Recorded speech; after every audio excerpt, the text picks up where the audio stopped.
Que alegria estar com vocês mais uma vez nesta conferência tão importante. Lidere como Jesus. E obrigado, Douglas, pela honra que está me dando de mais uma vez ocupar este lugar para trazer uma palavra sobre família, sobre aliança. Temos ouvido mensagens poderosas e como é bom ser ministrado nesse tempo. Antes de ministrar, coloca a fotografia da minha família aqui, para que quem não conhece possa conhecer toda a nossa família, não é? Talvez você não conheça toda a nossa família. Tá fácil aí, Wesley? Aí. Aqui está a nossa família. Aí não formamos uma família perfeita, mas somos uma família abençoada por Deus e muito feliz. A gente consegue tirar férias, ficar no mesmo ambiente durante 7, às vezes 10 dias, sem brigar. Isso já é um milagre, na verdade. Isso é um milagre. Ok. Pode tirar. Quantos são filhos de pastores aqui? Levante a mão assim, os filhos de pastores. Que bênção, hein? Bastante filhos de pastores aqui.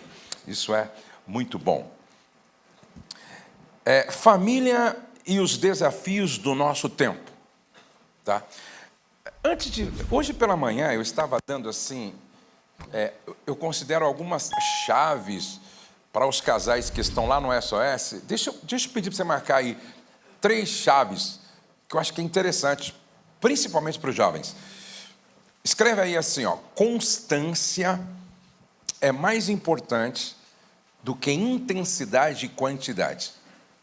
Constância é mais importante do que intensidade e quantidade. Porque não adianta você ser intenso, mas você não ser constante. Isso é muito importante. Uma outra chave que eu acho que você deveria marcar aí. Quem não se submete à dor da disciplina, amanhã irá sofrer com a dor do remorso, do arrependimento. Quem não se submete à dor da disciplina, amanhã vai sofrer com a dor do arrependimento ou do remorso. Guarde isso com você. Eu acho que é muito importante você entender, até porque constância e disciplina são 2 coisas que andam juntas. Tem pessoas que não conseguem ser constantes. Tem pessoas que não conseguem ser disciplinadas. E aí está o segredo do sucesso de um líder. Uma outra coisa muito importante que você tem que entender também. Quem não lê porque não quer é pouco diferente de quem não lê porque não sabe. É muito importante que você tenha a leitura como um hábito essencial. Até porque o sucesso de um líder está escondido nos seus hábitos diários. E este deve ser um dos seus hábitos, a leitura. Agora vamos ler 2 Timóteo, capítulo 3, do verso 1 ao 5, que diz assim: saiba disto, nos últimos dias sobrevirão tempos terríveis. Os homens serão egoístas, avarentos, presunçosos, arrogantes, blasfemos, desobedientes aos pais, ingratos, ímpios, sem amor pela família, irreconciliáveis, caluniadores, sem domínio próprio, cruéis, inimigos do bem, traidores, precipitados, soberbos, mais amantes dos prazeres do que amigos de Deus, tendo aparência de piedade, mas negando o seu poder. Afasta-se também destes. Nós não podemos falar de família sem antes fazermos uma breve reflexão sobre o momento que estamos vivendo. Estamos vivendo um tempo em que a nova tolerância, baseada na inversão e aversão aos valores bíblicos, tem produzido uma nova geração bem diferente das gerações passadas. a permissividade moral associada ao avanço tecnológico gerado uma cultura globalizada cada vez mais anticristã, afetando diretamente o perfil da família e da igreja. Vivemos numa sociedade cujos fundamentos estão profundamente abalados pelo pecado. Partindo da lógica que a família é a célula mãe da sociedade, como resultado da desfuncionalização familiar, temos um enorme câncer social. O psicanalista francês Charles Melman, em uma matéria escrita para a revista Veja, declarou: a família está acabando. Ele diz: assistimos a um acontecimento que talvez não tenha precedente na história, que é a dissolução do grupo familiar. Pela primeira vez, a instituição familiar, segundo ele, está desaparecendo. E as consequências são imprevisíveis. Começou com a cultura do divórcio sem culpa nos Estados Unidos durante a década de 60 e 70, seguido pela cultura do não casamento, o sexo livre, drogas e rock. Hoje, além dos heterossexuais não quererem se casar, os homossexuais querem e estão se casando. Consequentemente, veio a epidemia das adolescentes grávidas, que agiganta a sinistra indústria do aborto. Mães solteiras, pais marginalizados, filhos vulneráveis, famílias miseráveis. Esta é a receita para a proliferação da pedofilia, prostituição infantil e todo tipo de violência e perversão sexual.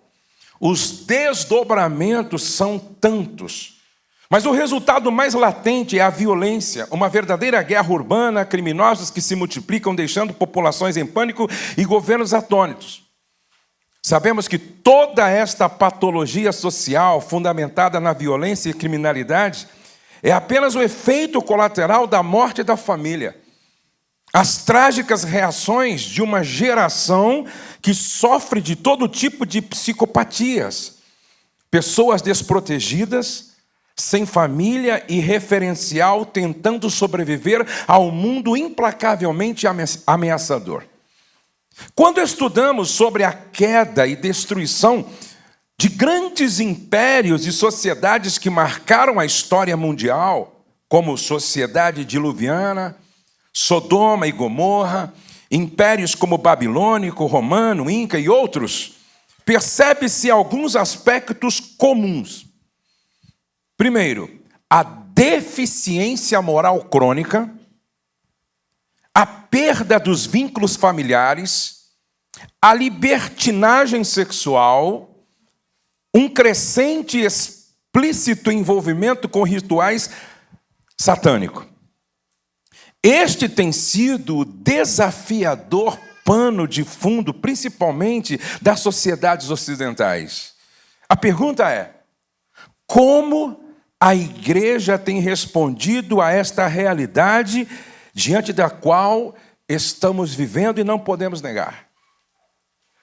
Vamos ver, então, quais são alguns dos desafios para a família cristã hoje.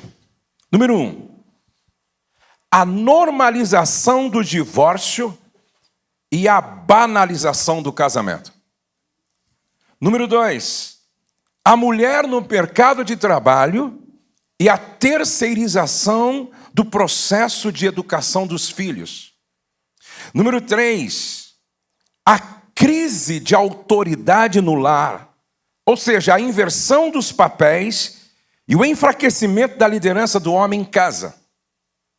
Número 4, a desconexão da família provocada pelo excesso do uso das redes sociais. Número 5, o acesso fácil e altamente maléfico à pornografia. Número 6, a ideologia de gênero. Número 7, o crescente número de pais e mães solteiros. Número 8, a legalização e a normalização das drogas. Número 9, O conflito de gerações. Hoje temos a geração Z, que é diferente de todas as outras gerações passadas. Número 10, a normalização dos diversos tipos de famílias. Temos hoje família matrimonial, família informal, família monoparental, família anaparental, família unipessoal, família mosaico ou reconstituída, família simultânea ou paralela, família eudemonista. E aí a pergunta é: qual a resposta que daremos diante de todos estes desafios? A resposta sempre esteve e sempre estará no nosso manual, que é a Bíblia. Então vamos ver qual é a resposta. Como Jesus fechou o Sermão da Montanha? Ele fechou o Sermão da Montanha assim, capítulo 7, verso 24 ao 27 de Mateus. Todo aquele, pois, que ouve estas minhas palavras e as pratica, será comparado a um homem prudente que edificou sua casa, seu projeto de vida, sobre a rocha. E caiu a chuva, transbordaram os rios, sopraram os ventos e deram com ímpeto contra aquela casa, que não caiu porque fora edificada sobre a rocha. E todo aquele que ouve estas minhas palavras e não as pratica será comparado a um homem insensato que edificou a sua casa sobre a areia. Caiu a chuva, transbordaram os rios, sopraram os ventos e deram com ímpeto contra aquela casa, e ela desabou, sendo grande a sua ruína. Jesus disse: todo aquele, pois, que ouve estas minhas palavras, ou seja, a palavra do Senhor, sempre será a resposta para os grandes desafios para a igreja e para a família cristã hoje. Então vamos ver o primeiro desafio. A normalização do divórcio e a banalização do casamento. Malaquias capítulo 2, do verso 13 ao 16, e eu vou ler na Bíblia a mensagem. E aqui está a segunda ofensa. Vocês enchem o lugar de adoração com sua choradeira e fungação, porque não recebem do Eterno o que pedem. E sabem por quê? É simples. Porque o Eterno estava lá, como testemunha, quando você fez os seus votos de casamento à sua jovem noiva. E agora quebrou esses votos. Quebrou o elo de fidelidade com sua companheira de promessa, a mulher da sua aliança. Foi o Eterno que fez o casamento, não você. Seu espírito permeia até os menores detalhes dessa união. E o que ele espera do casamento? Ora, filhos de Deus, portanto, guarde o espírito do casamento dentro de você. Não traia sua esposa. Eu odeio o divórcio, diz o Deus de Israel. O Senhor dos exércitos de anjos diz: odeio o desmembramento violento da uma carne do casamento. Portanto, cuidem-se, não baixem a guarda, não traiam. Malaquias aqui dá ênfase em 3 verdades sobre o divórcio. Primeiro, ele está falando sobre a natureza do divórcio. Deixa claro que o divórcio não foi instituído por Deus. Deus regulamentou o divórcio, mas não o instituiu. J. Adams diz que o divórcio é uma inovação humana. Deus instituiu o casamento e não o divórcio. O casamento, sim, é fruto do coração amoroso de Deus. O divórcio é fruto do coração endurecido do homem. Segundo, o divórcio não é da vontade de Deus. Embora o divórcio seja permitido em caso de infidelidade e abandono, ele não é obrigatório. Melhor do que o divórcio é o perdão e a restauração. O divórcio é uma evidência clara do pecado, o pecado da dureza de coração. Em terceiro lugar, o divórcio é a quebra de uma aliança feita na presença de Deus. Malaquias também destaca a causa do divórcio. E ele coloca aqui duas causas apontadas, ou seja, o profeta aponta duas causas. Primeiro, o divórcio acontece pela falta de cuidado de si mesmo e do cônjuge. Capítulo 2, verso 15 e 16. O casamento é como uma conta bancária. Se sacarmos mais do que depositamos, vamos à falência. Se investíssemos mais no casamento, teríamos menos divórcio. Quem ama o cônjuge, diz a Bíblia, a si mesmo se ama. Efésios 5 e 28. Quais são os cuidados que precisamos ter? Eu vou falar daqui a pouco sobre isso. A segunda causa do divórcio, segundo o profeta, é a falta de bom senso. Ninguém com o resto de bom senso o faria. A palavra do Senhor diz, portanto, cuidai de vós mesmos e ninguém seja infiel para com a mulher da sua mocidade. E depois o profeta fala sobre as consequências do divórcio. Por que Deus odeia o divórcio? Sabe, o Deus de aliança odeia o divórcio porque o divórcio é como uma guerra. E em uma guerra, muitos saem feridos, amputados e alguns morrem. O divórcio é como um tsunami que, depois que passa, deixa um rastro de destruição com prejuízos irreparáveis. O divórcio é a apostasia do amor. O divórcio é a rejeição de uma pessoa que um dia foi desejado. Mas eu quero agora falar um pouquinho sobre como fortalecer a aliança conjugal e construir um projeto de vida à prova de divórcio. Sabe, eu tenho 38 anos de casado. E entre eu e a minha esposa, nós nunca proferimos a palavra divórcio. Mesmo nos momentos mais tensos e nas conversas mais sérias, nós nunca proferimos a palavra divórcio. Eu nunca dormi fora da minha cama porque briguei com a minha mulher. A gente briga, mas dorme junto. Mesmo brigado. Algumas pessoas me perguntam, Josué, o que é necessário para que eu tenha um casamento duradouro e feliz, harmonioso? Eu digo, número 1, leve a sério a sua vida devocional e a prática das disciplinas espirituais. Como assim, Josué? O que isso tem a ver com o casamento?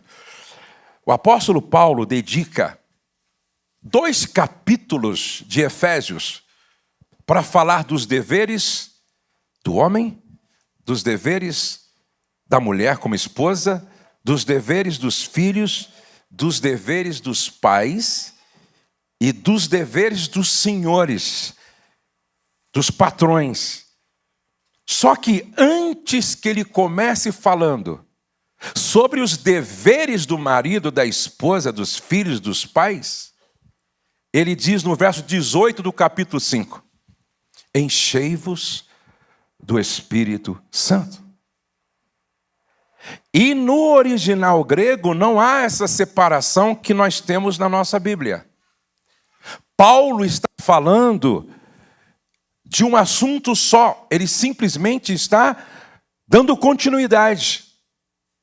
Ele está deixando claro que a dinâmica do relacionamento familiar deve acontecer num ambiente onde as pessoas estejam cheias do Espírito Santo.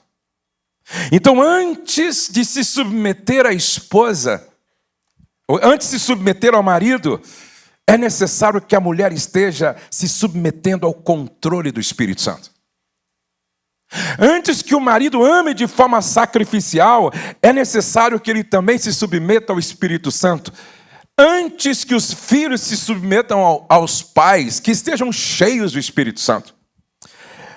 Eu me lembro que eu estava ministrando no Rio Grande do Sul, e uma jovem senhora chegou para mim e disse assim: o pastor, o meu bisavô se separou, o meu avô se separou, o meu pai se separou, meus 5 irmãos se separaram, e eu me casei há 3 meses. O senhor acha que o meu casamento terá o mesmo destino? Eu falei: tem um versículo na Bíblia que pode te ajudar. Salmo 91.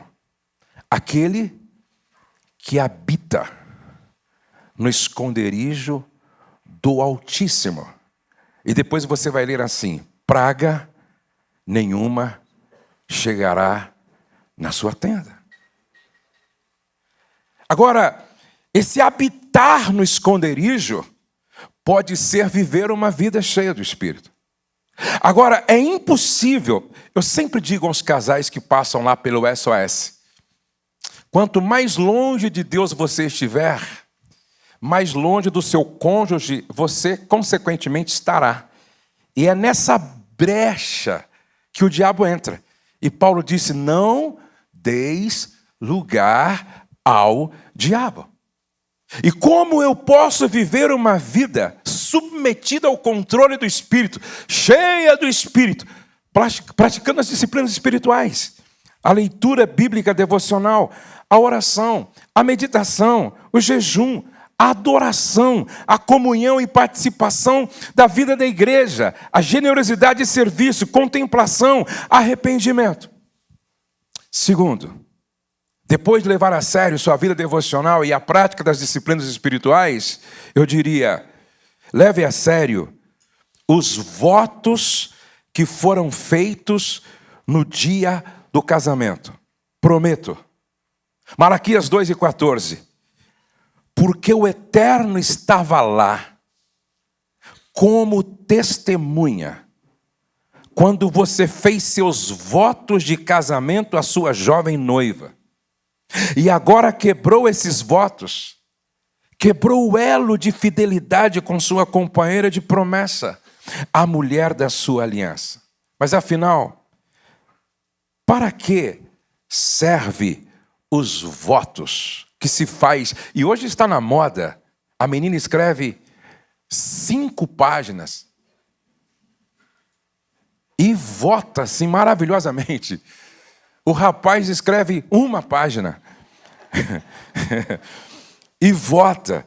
Mas para que servem esses votos? Primeiro, os votos expressam o que um espera do outro no relacionamento. Os votos sempre têm em vista a esperança de crescimento em uma unidade. Os votos conjugais são fundamentais para sustentar o desejo de uma união perpétua do casal, embora isso não seja uma tarefa simples. Os votos conjugais é um compromisso concreto, intencional e específico que ajuda o casal a vivenciar a maravilha da unidade.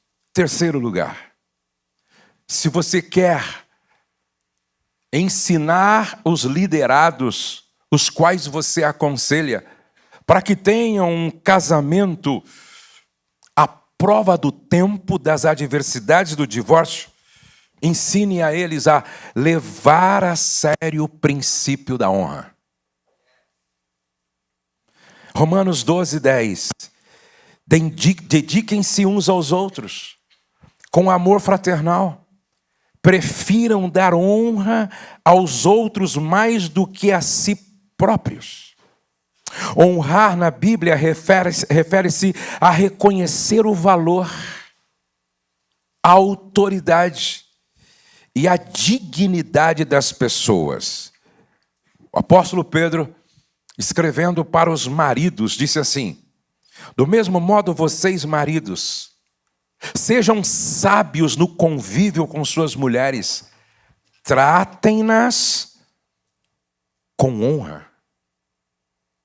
Tratem-nas com honra, como parte mais frágil e co-herdeira do dom da graça da vida, de forma que não sejam interrompidas as suas orações. Eu sempre pergunto, às vezes, para os homens, se você tivesse um carro no valor de R$1.200.000, você colocaria qualquer combustível nesse carro? Sim ou não? Não. Você deixaria esse carro em qualquer lugar estacionado? Sim ou não? Você faria um seguro para garantir que mesmo se esse carro for roubado, você consegue o valor do seguro? Sim ou não? Você lavaria esse carro em qualquer lugar? Não. Você guardaria bem esse carro quase dentro da sua sala? Por quê? Porque você reconhece o seu valor. Sua esposa vale mais do que um carro de R$1.200.000?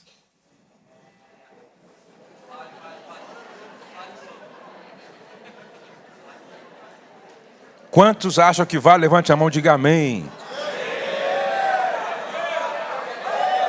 Olhe para cá.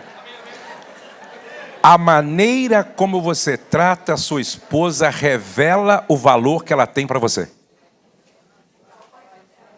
O tratamento que você dá à sua esposa revela qual é o valor que ela tem para você. Ouvi falar de um marido que a esposa disse assim: meu bem, me dá o dinheiro para eu ir para o cabeleireiro? R$50. Falou, não serve 20 e me traz 10 de troco.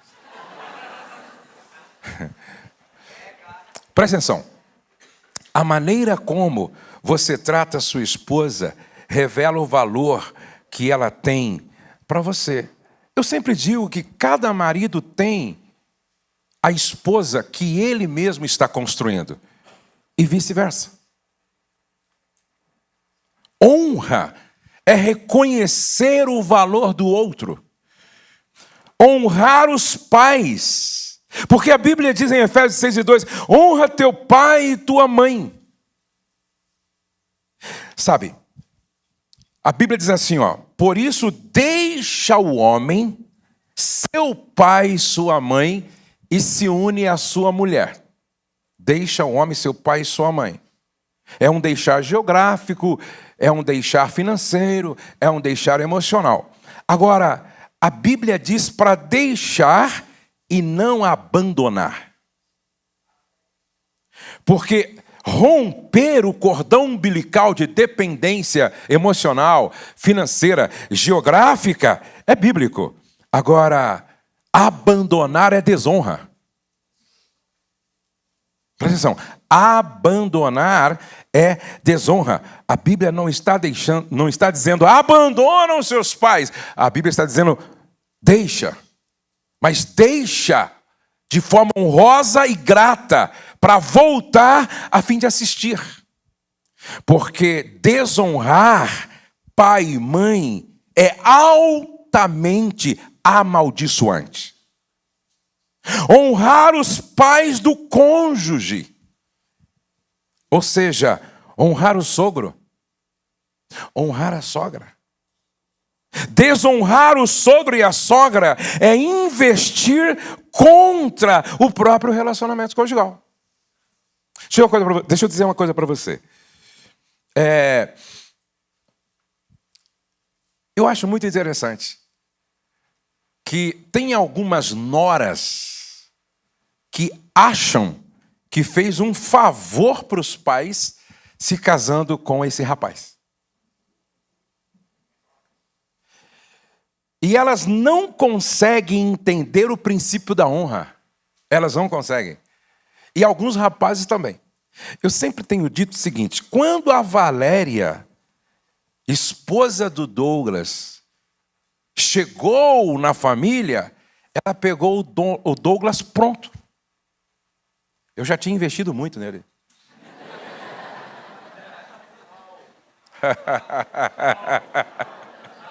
Já tinha investido bastante no Douglas. Quando o Felipe chegou lá em casa, para pedir a Letícia em namoro e depois casamento, pegou pronta. Eu gastei muito dinheiro. Gente, foi uma grana. Agora eu acho interessante o que não acontece nem com a Valéria e nem com o Felipe, porque a Valéria é uma nora maravilhosa e o Felipe é um genro que qualquer sogro gostaria de ter. Olha aí, hein, Felipe. Você tá bonito na foto, hein, rapaz? Muito bem. Mas eu acho interessante quando a menina que chega e pega o projeto pronto, não investiu nada, chega para o marido e diz: odeio a tua mãe, não suporto o teu pai, e a sua família é um bando de mala sem alça. Isso é desonra, gente. Isso é desonra. Tem uma frase que eu sempre digo para os casais: quem não sabe honrar a sogra, cospe no útero que gerou o amor da sua vida. Escreve aí, irmão. É ou não é, Paulo? Quem não sabe honrar a sogra, cospe no útero que gerou o amor da sua vida. Amanhã, não reclame se acontecer o mesmo com você como sogra. Você estará apenas colhendo aquilo que você semeou. Por isso, leve a sério o princípio da honra.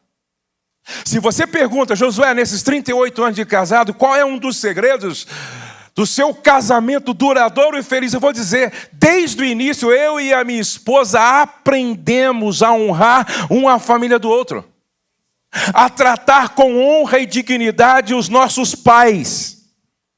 Aconteceu um fato. O meu sogro estava perto de morrer. E complicou tudo, diabetes, outras coisas, coração. E ele estava internado. E a minha esposa, junto com as irmãs e a mãe, revezavam. Cada uma ficava lá um período de tempo no hospital. E eu fui buscar a minha esposa porque ela estava tirando lá o período dela. E quando eu cheguei... Interessante, quando eu cheguei para buscar a minha esposa, ela estava terminando de arrumar o pai, porque ela tinha ajudado ele a tomar banho, trocado ele, feito a barba dele. E ela disse assim: já estou terminando. Aí eu encostei assim na janela e fiquei olhando ela cuidar do pai. E ela penteou o cabelo do pai, passou um perfume no pai, arrumou tudo o pai. E quando ela estava assim, arrumando o cabelo do pai, passando um perfume, eu ouvi a voz do Espírito: esta será uma mulher próspera, pela forma como ela está honrando o pai nas suas últimas horas de vida. Isso é sério. Eu olho para Ruth e vejo como ela tratou sua sogra, como ela honrou a sua sogra, como ela reconheceu o valor da sua sogra. Não é por acaso que Ruth se casa com Boaz. E Deus honra Ruth de tal forma que do seu casamento com Boaz nasce Obed. Obed gera Jessé. Jessé gera Davi. E Ruth, sendo moabita, está presente na genealogia de Jesus. Isso é sério. Honrar a família de origem do cônjuge. Entenda, por favor, casar é como comprar um CD. Lembra do CD? Com 10 músicas? Você gostava de uma e levava 10 para casa.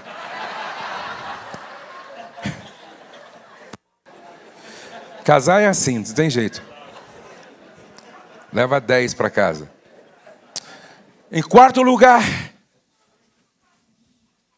quer ter um casamento duradouro e uma aliança forte? Leve a sério o diálogo no relacionamento conjugal. Escreve uma frase aí, por favor. O divórcio é precedido pela morte do diálogo. o divórcio é precedido pela morte do diálogo. Tiago 1:19 é o resumo do que se ensina hoje como inteligência emocional. Primeiro ele diz, seja pronto para ouvir. Depois ele diz, tardio para falar. E depois ele diz, tardio para se irar. Talvez o grande desafio na relação de casal seja ouvir de forma empática, ou seja, ouvir com o coração do outro. Ouvir muito mais preocupado em compreender do que em responder. E aí, o grande desafio está no falar. Quando eu estou ensinando os casais, eu sempre digo o seguinte: quando você for falar, você tem que fazer 4 perguntas antes de falar. Por exemplo, eu faço esse exercício constante na minha relação de casal. Às vezes eu estou com a minha esposa sentado à mesa. Meus filhos se casaram todos, só está eu e a Rose lá em casa. E às vezes eu estou sentado com ela à mesa e vem assim na minha mente um assunto para falar. Aí eu faço a primeira pergunta. Por que falar? Vai agregar? Vai contribuir? Vai tornar esse momento melhor? É necessário falar? Eu preciso falar. Aí então você faz uma segunda pergunta. Quando falar? A palavra dita a seu tempo, quão boa é. Escolher o melhor horário para falar tem a ver com inteligência emocional. E eu gosto do casal maduro, que marca a hora para conversar assuntos difíceis. Eu sempre dou um conselho. Eu, particularmente, não gosto de conversar assuntos difíceis à noite, porque à noite a mente está cansada, eu estou cansado, ela está cansada, com sono, não é o melhor horário. Eu gosto dessa ideia de marcar um horário e um dia específico para falar sobre assuntos difíceis. Porque aí você ora, você conversa com mentores, você vai de outra forma conversar. Beleza, então agora você sabe que tem que falar, você escolheu o melhor horário para falar, agora aonde falar? Eu gostaria de deixar aqui um conselho para vocês. Nós geramos memórias positivas ou negativas, dependendo do ambiente da casa. Por exemplo, nosso quarto é lugar onde a gente gera memórias. Você nunca deveria fazer do seu quarto um ringue, um campo de guerra, de batalhas. O nosso quarto deveria gerar memórias que nos façam lembrar 3 coisas. Descanso. Cheguei no meu lugar de descanso. Segundo, devocionalidade, oração, leitura da palavra, meditação, louvor, adoração. Terceiro, orgasmo. Vocês gostaram agora, não é verdade? Presta atenção. Estou lembrando de uma história engraçada aqui, negócio de orgasmo.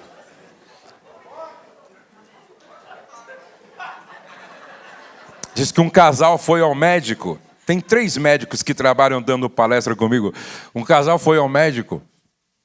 Um desses meus amigos diz que o casal chegou muito simples. O rapaz ficou na antessala.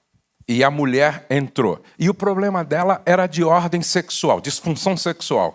E o médico, então, fazendo a consulta, perguntou para ela: vocês têm orgasmo? Ela disse: vou perguntar para o meu marido. Aí ela abriu a porta: meu amor, nós temos orgasmo? Ele respondeu: sua boba, diga para o doutor que o nosso convênio médico é Unimed. Pior do que a esposa. Então, presta atenção. No quarto, a gente precisa gerar memórias positivas que nos lembrem intimidade, a celebração do amor. Um outro lugar que a gente precisa tomar muito cuidado é na mesa. A mesa deve ser o centro das emoções de um lar. Quais são as memórias que a gente deve gerar quando estamos à mesa? Nós não podemos gerar memórias negativas. Eu sou de uma família onde os meus pais tiveram 9 filhos. Na minha casa era proibido comer com o prato na mão em qualquer lugar. A mesa na minha casa era o centro das emoções do lar.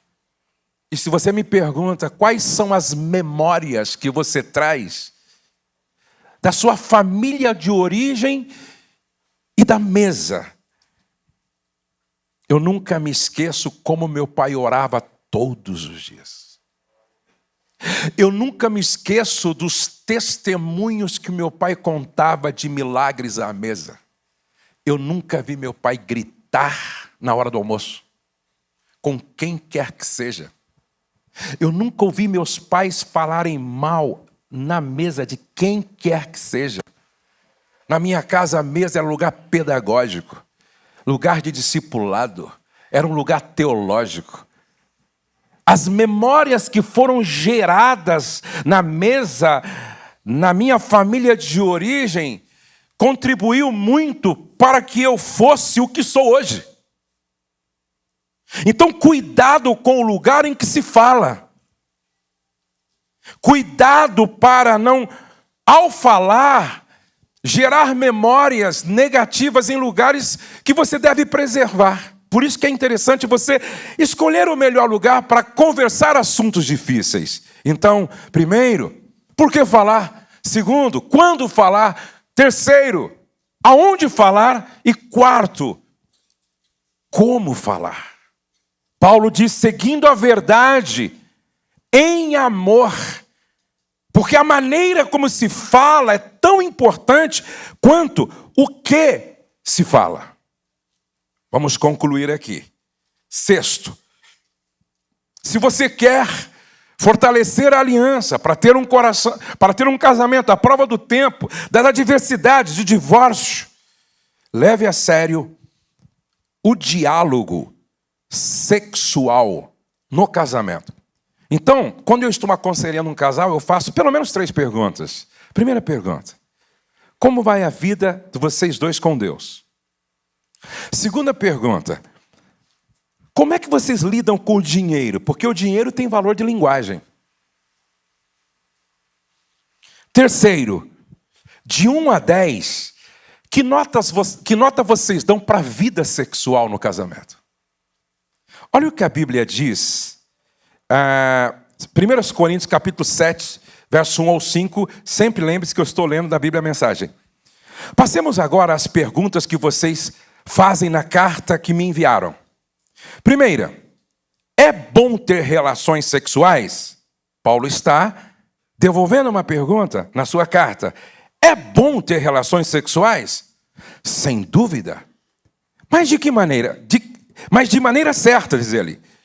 É bom estar casado, tanto para o homem quanto para a mulher. Os impulsos sexuais são fortes, mas o casamento é forte o bastante para contê-los, permitindo uma vida sexual equilibrada e plena no mundo de desordem sexual. O leito matrimonial deve ser marcado por mutualidade. O marido procurando satisfazer a esposa procurando satisfazer o marido. O casamento não é um espaço para brigar por direitos. O casamento é uma decisão de servir a outra parte na cama ou fora dela. A abstinência sexual é possível por um período de tempo, se ambos concordarem e se for para algum propósito de jejum e oração. Mas apenas em ocasiões assim. Depois voltem um para o outro. Satanás conhece maneiras engenhosas de nos tentar quando menos esperamos. Entendam que não estou ordenando tais períodos de abstinência.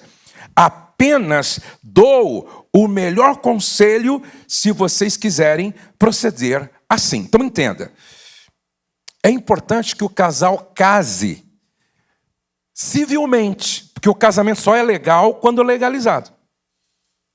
Segundo, é importante que o casal case na igreja, para ter a bênção sacerdotal, para que a igreja ore pelo casal, para que o pastor ministre sobre o casal. Agora preste atenção. O casal então casa civilmente, o casal casa na igreja e o casal casa na cama. Por isso deixa o homem seu pai e sua mãe e se une à sua mulher e os dois se tornam uma só carne. Quando é que os dois se tornam uma só carne? Quando há essa conjunção carnal. E é interessante que se casar no civil, se casar na igreja, mas não se casar na cama, não houve casamento. O casamento não foi consumado. Agora preste atenção, Paulo está respondendo uma carta que veio de uma igreja que está inserida dentro de uma sociedade cuja cultura é uma cultura carregada de permissividade, imoralidade, prostituição e religião caminhavam de mãos dadas. E esta igreja questiona Paulo sobre vários assuntos, inclusive este. E aí Paulo diz assim: mas por causa da imoralidade, cada um tem a sua própria mulher e cada mulher tem o seu próprio marido. E a mulher não negue ao marido o que lhe é devido e o marido não negue à mulher. E é interessante que Paulo termina dizendo: para que Satanás não vos tente por causa da incontinência, da incapacidade de se controlar. Paulo está querendo dizer para você, para mim, para todos nós, que uma área de grande interesse de Satanás no casamento é esse desajuste sexual. Então lembre-se, o sexo é o termômetro do casamento. O sexo é um indicador que reflete a saúde geral no casamento. O sexo não é apenas um incidente no casamento. Embora tenha sido criado para ser o cerne da intimidade, o sexo é a música do matrimônio. Como um sismógrafo sensível, a atividade sexual registra a qualidade do clima que reina entre o casal. Lembre-se, o sexo tem valor de linguagem. Então não é um assunto sem importância. Presta atenção. Provérbios capítulo 5, a Bíblia diz assim, e o texto está falando, esse texto fala de sexo no casamento. Bebe a água da tua própria cisterna e das correntes do teu poço. Quando a Bíblia usa a água como figura para falar de alguma coisa, está falando de essencialidade e de algo que é vital, não é opcional. Sede já é início do processo de desidratação. Então, quando a Bíblia diz, falando de sexo, bebe a água da tua própria cisterna, está dizendo para nós, tão importante quanto a água é para a manutenção da nossa vida física, o sexo é para a manutenção do casamento. Então, você tem que instruir aqueles que você estiver aconselhando que é vital que o casal se preocupe com esse aspecto no casamento. E se vocês me entenderam, digam amém. Amém. Então vamos ficar de pé e vamos orar.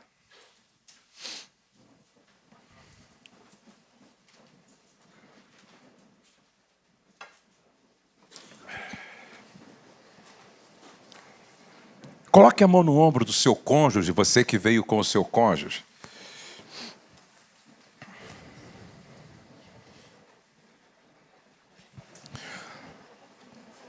O pastor Fábio Coelho, conversando comigo há pouco, nós estamos muito assim preocupados com o que está acontecendo hoje em relação a essa normalização do divórcio e a banalização do casamento. Existe uma estatística que diz que daqui mais ou menos a 10 anos, de cada 10 pessoas que chegarem na igreja, 8 estarão no segundo casamento.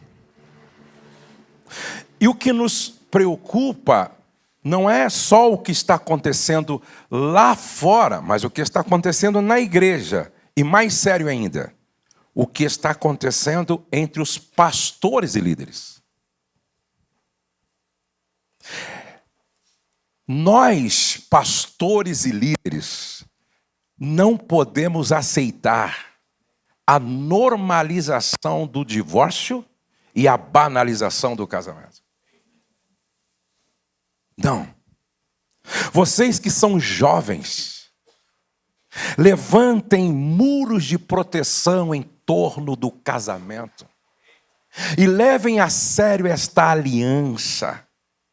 O mundo precisa de padrão, como Paulo disse, seja, Timóteo, padrão dos fiéis. O mundo carece de padrão. Presta atenção, nós precisamos nesta área ser o sal da terra e ser a luz do mundo. Quantos podem dizer amém? Cuide do seu relacionamento. Leve a sério a sua aliança. Não flerte com o pecado. Vou repetir, não flerte com o pecado. Fidelidade significa honrar o outro na ausência. Amém, queridos? Nós vamos orar para que aqui, e também quem está me assistindo, para que nós sejamos um exército de líderes casados com os quais Deus pode contar. Porque nós estamos levando a sério o casamento e estamos levando a sério a família. Pai, obrigado. Louvado seja o teu nome por tudo que o Senhor tem falado ao nosso coração desde manhã. Louvado seja o teu nome por esse número tão grande de líderes jovens, aqui e também através da internet. Esse número tão grande de maridos, esposas, jovens solteiros se preparando para o casamento, mas já exercendo o ministério. Louvado seja o teu nome por esta fome que há neles, de ouvir a tua voz, de aprender através da tua palavra. Senhor, que nós possamos odiar o divórcio como o Senhor odeia. Que nós estejamos comprometidos com o cônjuge até que a morte nos separe. Que a fidelidade seja um valor sério na nossa vida. Que nós possamos ser íntegros no casamento, para que o teu nome no nosso casamento seja glorificado. Guarda a nossa mente, guarda o nosso coração, guarda a nossa alma. Nós queremos viver de tal forma que possamos fazer o teu coração sorrir sempre. Pai, que a tua bênção esteja sempre sobre o nosso casamento, sobre a nossa família, sobre o nosso ministério. Eu peço que seja assim, no nome de Jesus. Amém. Vamos aplaudir ao Senhor. Deus abençoe vocês.